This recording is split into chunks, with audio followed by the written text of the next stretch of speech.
Bienvenidos a Filosofía Desatada, el canal donde exploramos el poder de las ideas que han definido el mundo y la forma en que vivimos hoy. Este es el lugar donde no solo aprendemos sobre filosofía, sino que la vivimos, la discutimos y la pensamos juntos. Así que, si estás buscando algo más que una lección de filosofía, si quieres conectar con la profundidad de la historia del pensamiento humano, y sobre todo, entender cómo todo esto puede hacerte ver el mundo de una forma distinta, has llegado al sitio correcto. Hoy nos sumergimos en la vida y el pensamiento de un coloso de la filosofía, Aristóteles. Un hombre que hace más de 2000 años rompió con las ideas de su maestro, Platón, para crear una visión propia del mundo. Imagínate la valentía y la pasión que hacen falta para contradecir a Platón, el gran maestro, y construir tu propio sistema de pensamiento. Pero Aristóteles lo hizo. ¿Y qué ha pasado desde entonces? Que sus ideas han seguido resonando, desafiando y orientando a la humanidad hasta nuestros días.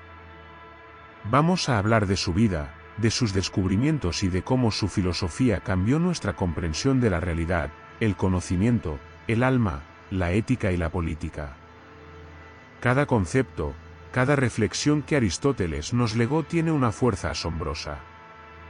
Pero no solo eso, su pensamiento es como una herramienta poderosa, una guía que nos ayuda a responder preguntas profundas sobre quiénes somos y cómo debemos vivir. Porque, aunque han pasado siglos, la necesidad de entender el mundo y nuestro papel en él sigue más viva que nunca. Así que, si te interesa descubrir qué nos enseña Aristóteles sobre nosotros mismos y cómo sus ideas pueden iluminar nuestra vida cotidiana, quédate con nosotros, porque esto se va a poner muy interesante.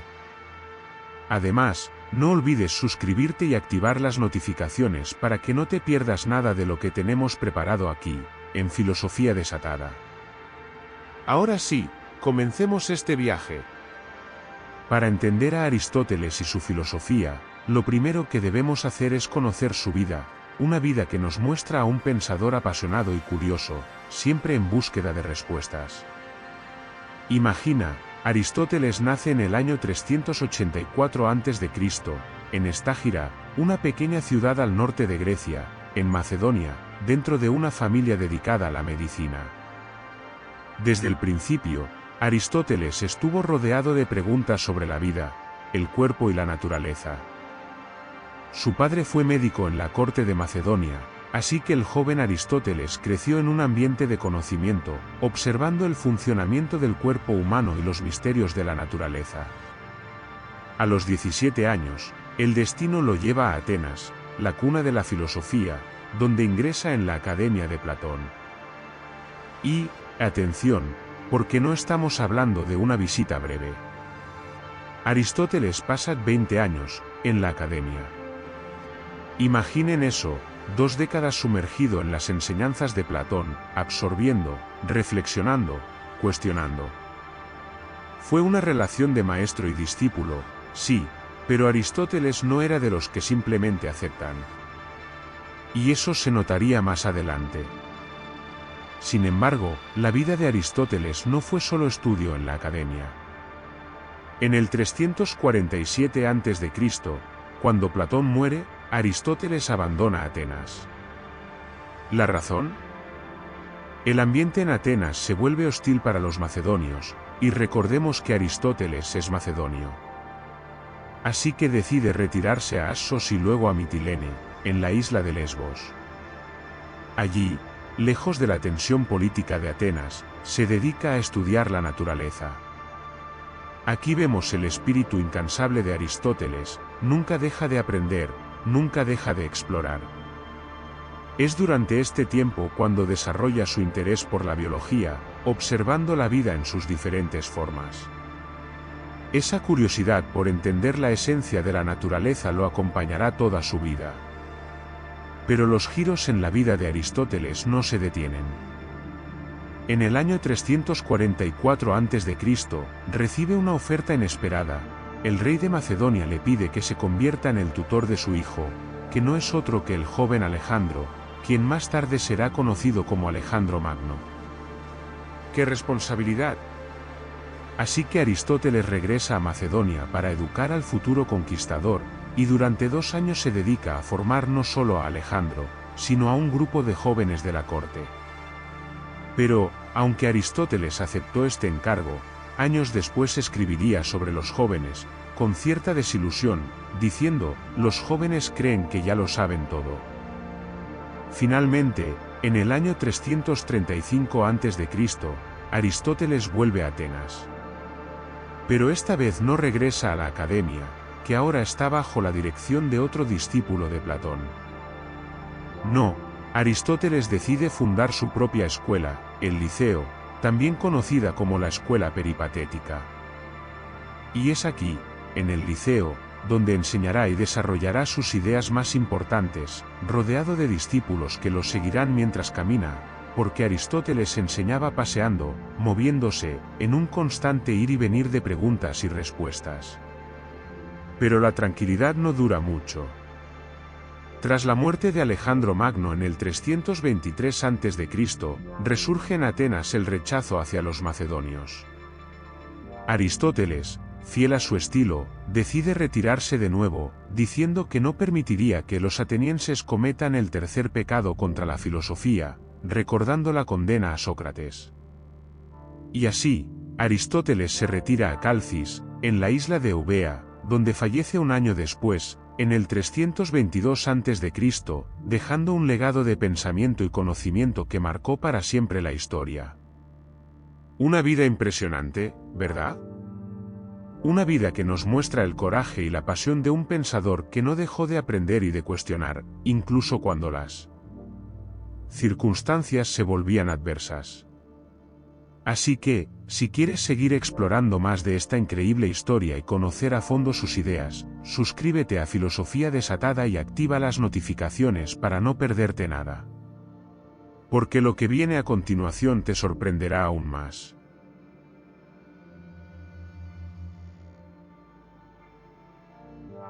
Y aquí empieza una de las rupturas más fascinantes en la historia de la filosofía. Imagina a Aristóteles, que ha pasado años bajo la influencia de Platón, el gran maestro, el hombre que transformó la filosofía en una búsqueda de verdades absolutas en el mundo de las ideas. Pero Aristóteles, con esa mente inquisitiva y desafiante, decide que hay algo que no cuadra. Porque si las ideas están en un mundo separado, intocable, entonces, ¿qué sentido tiene hablar de este mundo en el que vivimos? Platón afirmaba que las cosas que vemos y tocamos, lo que llamamos realidad, son solo copias imperfectas de las ideas, que se encuentran en un plano superior. Para Platón, los objetos materiales son sombras que no revelan la verdadera esencia de las cosas. Pero Aristóteles se opone radicalmente a esta idea. Dice, no, la verdad está aquí. No en un mundo separado, sino en las cosas mismas. Porque, para Aristóteles, si queremos conocer la esencia de algo, como un árbol o un caballo, no tiene sentido buscarlo en un plano abstracto, debemos mirar directamente lo que tenemos frente a nosotros. La verdad está en el mundo real, en lo que vemos, tocamos y experimentamos. Y Aristóteles no se queda ahí. Si las ideas de Platón son perfectas, inmutables, y están fuera de este mundo, entonces, ¿cómo pueden explicar el cambio y el movimiento que vemos todos los días? El mundo cambia, evoluciona, crece, y las ideas fijas de Platón no nos dicen por qué. Por eso Aristóteles decide que necesitamos una filosofía que explique la realidad de las cosas como son, cambiantes, complejas, sujetas al tiempo y al espacio. Para Aristóteles, el objetivo de la filosofía no es hablar de un ideal separado, sino comprender la substancia de las cosas. Esta palabra, substancia, se convertirá en el núcleo de su pensamiento. La substancia es aquello que permite que cada cosa sea lo que es, una mesa, un caballo, una persona. Y eso no está en otro mundo, está aquí. Cada cosa tiene su esencia en sí misma, en su propia realidad concreta. La revolución que esto representa es inmensa. Aristóteles no solo rompe con Platón, sino que establece las bases de un pensamiento más realista, uno que nos invita a observar el mundo que tenemos aquí, a comprenderlo desde dentro. ¿No es eso maravilloso? No necesitamos teorías inalcanzables para entender lo que nos rodea, solo necesitamos observar con atención y preguntar. ¿Quieres seguir explorando este nuevo enfoque de la realidad? Entonces, no olvides suscribirte a Filosofía Desatada y activar las notificaciones, porque el viaje por la filosofía de Aristóteles apenas empieza. Y hay mucho más por descubrir. Para Aristóteles, la clave de la realidad no está en un ideal abstracto, sino en lo que él llama substancia. Y quizá te estés preguntando, ¿qué es exactamente eso de la substancia? Pues bien, según Aristóteles, la substancia es lo que hace que cada cosa sea lo que es. Imagina cualquier objeto o ser que se te ocurra, una planta, una silla, un animal, un ser humano, todos ellos son substancias en el sentido de que tienen una identidad propia, algo que los define y que les da coherencia. Para Aristóteles, todo lo que existe en el mundo se divide en dos tipos de características, la substancia y los accidentes. La substancia es aquello sin lo cual una cosa no sería lo que es. Por ejemplo, piensa en un árbol. Lo esencial de un árbol es que es una planta, que tiene raíces, tronco y hojas, eso es su substancia. Pero si decimos que el árbol es alto o que sus hojas son verdes, estamos hablando de sus accidentes, cosas que pueden cambiar sin que el árbol deje de ser árbol. Y aquí es donde vemos una diferencia fundamental con Platón. Platón nos pedía que nos olvidáramos de los detalles y que buscáramos la idea de las cosas en un mundo superior. Pero Aristóteles dice que no hace falta ir tan lejos, la esencia de algo está aquí, en su substancia, en aquello que hace que esa cosa sea lo que es, sin necesidad de un mundo aparte. Pero Aristóteles va más allá. Nos muestra que no todas las substancias son iguales. Las substancias naturales, como los animales y las plantas, tienen en sí mismas un principio de movimiento. Es decir, una planta crece y se reproduce porque tiene una naturaleza que le permite hacerlo. Lo mismo pasa con los animales, un caballo puede reproducirse y moverse porque tiene en su interior ese principio que lo hace un ser vivo. Sin embargo, una mesa o una estatua, que son substancias creadas por el hombre, no tienen ese principio interno. Una mesa no puede producir otra mesa, ni moverse por sí misma, porque depende de algo externo, de una mano humana que la haya creado y la mueva. En definitiva, para Aristóteles, la substancia es lo que une la esencia de algo con su existencia concreta, es decir, el hecho de que esté aquí, presente y palpable. Así que, si queremos entender la realidad, no tenemos que huir hacia ideas abstractas, la realidad está aquí, en las substancias que podemos observar, tocar y estudiar. ¿Te está gustando este viaje por el pensamiento de Aristóteles? Pues esto es solo el comienzo, porque su idea de la substancia nos lleva directamente a una de las teorías más famosas de la filosofía, la teoría ilemórfica, la idea de que todo está compuesto de materia y forma.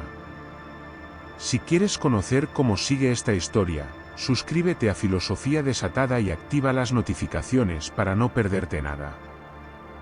Una vez que Aristóteles establece que la realidad está en las substancias mismas, da un paso más y nos dice que toda substancia tiene dos componentes fundamentales, la materia y la forma.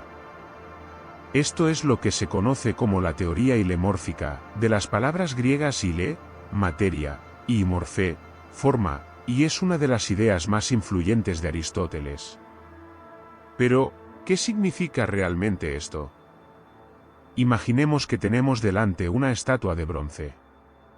Según Aristóteles, esta estatua está compuesta por materia, que es el bronce, y forma, que es la figura que el escultor le dio, esa configuración que hace que no sea un simple pedazo de metal, sino una obra de arte. La materia es la base, aquello de lo que está hecha una cosa, mientras que la forma es lo que da identidad a esa materia, lo que la convierte en algo concreto y definido. Ahora bien, aquí viene lo interesante, para Aristóteles, no podemos tener materia sin forma, ni forma sin materia. Están unidas, son inseparables.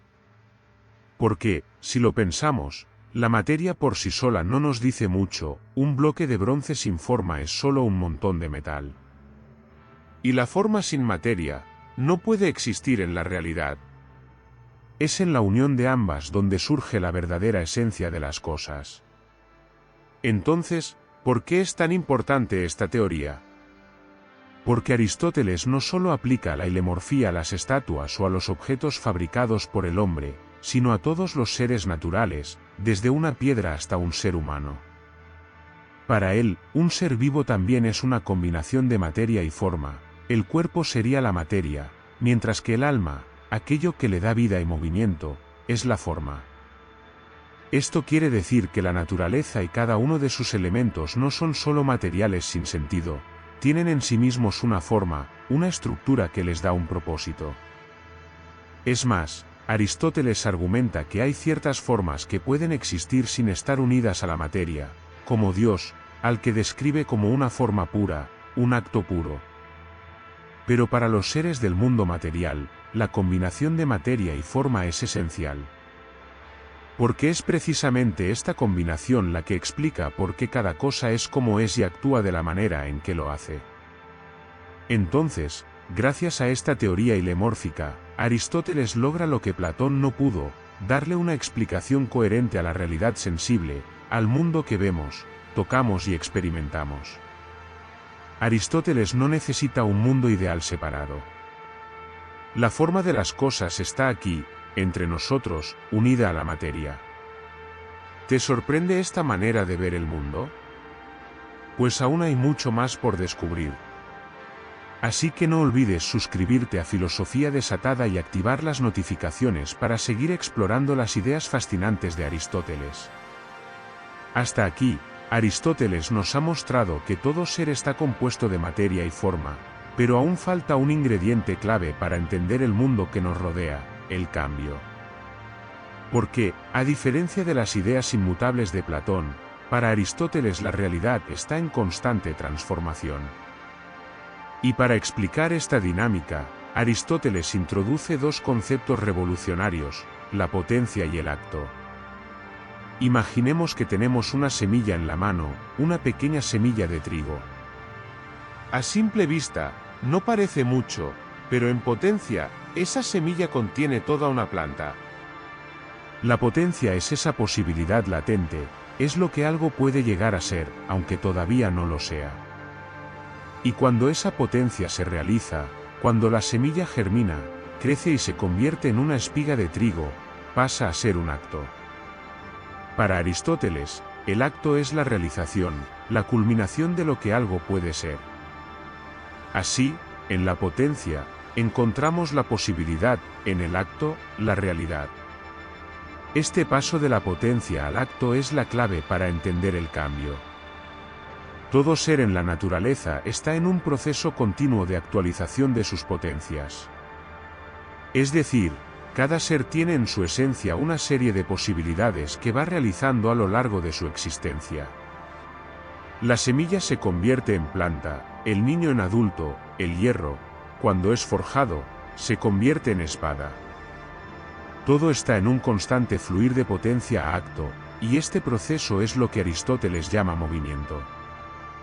Pero aquí Aristóteles introduce un concepto que transforma su filosofía, el motor inmóvil. Si todo en el universo se mueve y cambia, ¿qué es lo que inicia este movimiento sin ser movido por nada más? Según Aristóteles, debe haber una causa que lo origine todo, algo que ponga en marcha el movimiento, pero que a su vez sea eterno, inmutable, un acto puro sin ninguna potencia. Y ese algo es Dios, al que Aristóteles llama el motor inmóvil. ¿Y por qué Dios es un acto puro? Porque, para Aristóteles, si existiera algo de potencia en Dios, significaría que hay algo que todavía no ha llegado a ser, algo por actualizar. Y eso no puede ser. Dios es acto puro, una perfección completa que no cambia ni evoluciona, y que, sin embargo, es la causa última que mueve todo lo que existe. No actúa físicamente, sino que atrae, como un objetivo hacia el cual todo en el universo tiende a desarrollarse. Es el fin último, el ideal que cada ser intenta alcanzar en su propio camino de actualización. Esta teoría de la potencia y el acto, junto con la idea del motor inmóvil, permite a Aristóteles explicar cómo el cambio es posible, al mismo tiempo, como existe un principio eterno y perfecto que lo origina todo. Es una visión poderosa del universo, donde cada cosa tiene una razón de ser, un movimiento y un destino que cumplir. ¿No es increíble cómo Aristóteles logra conectar la realidad física con una causa última, casi divina, sin necesidad de recurrir a un mundo de ideas separado? Y esto es solo una muestra del ingenio de su pensamiento. Así que, si quieres seguir explorando cómo Aristóteles nos ayuda a comprender el sentido profundo de las cosas, suscríbete a Filosofía Desatada y activa las notificaciones. Queda mucho por descubrir. Hasta ahora, Aristóteles nos ha dado herramientas para entender la estructura de la realidad y el cambio. Pero hay una pregunta que queda en el aire: ¿por qué existe el cambio en primer lugar? ¿Por qué las cosas son como son y no de otra manera? Para resolver esto, Aristóteles nos ofrece su teoría de las cuatro causas, un enfoque profundo y muy innovador que busca dar respuesta a las razones últimas detrás de la existencia y el movimiento de todo lo que existe. Aristóteles nos dice que cada cosa que existe tiene cuatro causas fundamentales que explican su existencia y su función. Y estas causas no son causas en el sentido simple de la palabra, como podríamos entender hoy en día. Son los porqués más profundos, las explicaciones completas de por qué algo es lo que es. Empezamos con la causa material, que responde a la pregunta de qué está hecho esto. La causa material es, en pocas palabras, la materia de la que algo está compuesto. Tomemos como ejemplo una escultura de mármol. La causa material de esta escultura es el mármol mismo, la piedra de la cual fue tallada. Sin ese material, sin ese mármol, la escultura no existiría tal como la vemos. Esta es la base física, la sustancia bruta, que da soporte a cualquier cosa en la realidad. Después tenemos la causa formal, que nos dice qué es esta cosa. La causa formal es la esencia, la estructura o la forma que define a un objeto. En el caso de la escultura, la forma es aquello que el escultor ha dado al mármol, es la idea o la figura que ahora representa, ya sea una persona, un animal o cualquier otra cosa. La causa formal le da identidad al material, lo convierte en algo reconocible, en algo con un propósito. La causa formal es lo que transforma el material en algo específico y diferenciado. La causa eficiente es la que responde a la pregunta ¿quién o qué lo ha hecho? Esta causa es la fuente del cambio, el agente que ha producido la existencia de algo. En nuestro ejemplo, el escultor es la causa eficiente, ya que es el quien, con su habilidad y su acción, ha transformado el bloque de mármol en una obra de arte. La causa eficiente es el origen del movimiento, el motor que pone en marcha el proceso de creación o de cambio en una cosa. Y finalmente, tenemos la causa final, que es quizá la más fascinante de todas y que Aristóteles considera la más importante. La causa final responde a la pregunta ¿para qué existe esto? Es decir, el propósito o la finalidad de algo. Siguiendo con nuestro ejemplo, la causa final de la escultura podría ser la belleza o la representación de un ideal, la razón por la cual el escultor decidió crearla. La causa final nos muestra que todo tiene un objetivo, un fin hacia el cual tiende. Esta es la idea de teleología en Aristóteles, el concepto de que todas las cosas naturales están orientadas a alcanzar su perfección, su realización completa. Ahora bien, ¿por qué son tan importantes estas cuatro causas? Porque Aristóteles nos está diciendo que entender algo es mucho más que saber de qué está hecho o quién lo creó. Para comprender realmente cualquier cosa en la naturaleza, debemos saber por qué es como es y hacia dónde tiende. Y esta visión es lo que le da sentido a toda la realidad. Para Aristóteles, no hay nada en el mundo que exista sin un propósito, sin un para qué.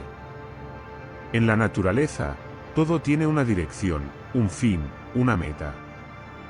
Esto significa que las cosas no existen al azar, la naturaleza está llena de sentido, de una finalidad que nos invita a mirar más allá de la superficie. Aplicar esta teoría a los seres naturales es un poco más complicado, porque en estos seres, las causas no son tan visibles como en los objetos creados por el hombre. Pero Aristóteles cree que en los seres vivos, las 4 causas están también presentes. En un árbol, por ejemplo, la causa material sería la madera y el agua que lo componen, la causa formal, la estructura y la forma de ser un árbol, la causa eficiente sería el proceso de germinación y crecimiento que lo ha llevado a ser lo que es, y la causa final sería su propia perfección, alcanzar su desarrollo máximo, dar frutos y cumplir con su ciclo de vida. Es esta idea de la causa final la que le permite a Aristóteles sostener que la naturaleza no hace nada en vano. Todo en la naturaleza tiene un propósito, y cada ser se mueve hacia su propio fin, su telos. Incluso el universo entero, según Aristóteles, se mueve hacia una finalidad última, hacia una causa final que lo guía y lo sostiene, el motor inmóvil, Dios, la perfección pura que mueve a todas las cosas como objeto de deseo, sin intervenir directamente, pero atrayendo todo hacia su fin. Con esta teoría de las causas, Aristóteles nos da una visión del mundo profundamente ordenada y llena de sentido. Nos invita a ver la naturaleza no como una serie de eventos al azar, sino como un entramado de intenciones y propósitos, donde cada cosa, desde el grano de trigo hasta las estrellas, tiene un lugar y una razón de ser. ¿No es maravilloso ver cómo Aristóteles nos muestra un mundo lleno de significado, donde nada es accidental y todo tiene una finalidad? Y esto es solo una parte de su filosofía. Así que si quieres seguir descubriendo estas ideas y mucho más, no olvides suscribirte a Filosofía Desatada y activar las notificaciones. Lo que viene a continuación es aún más interesante.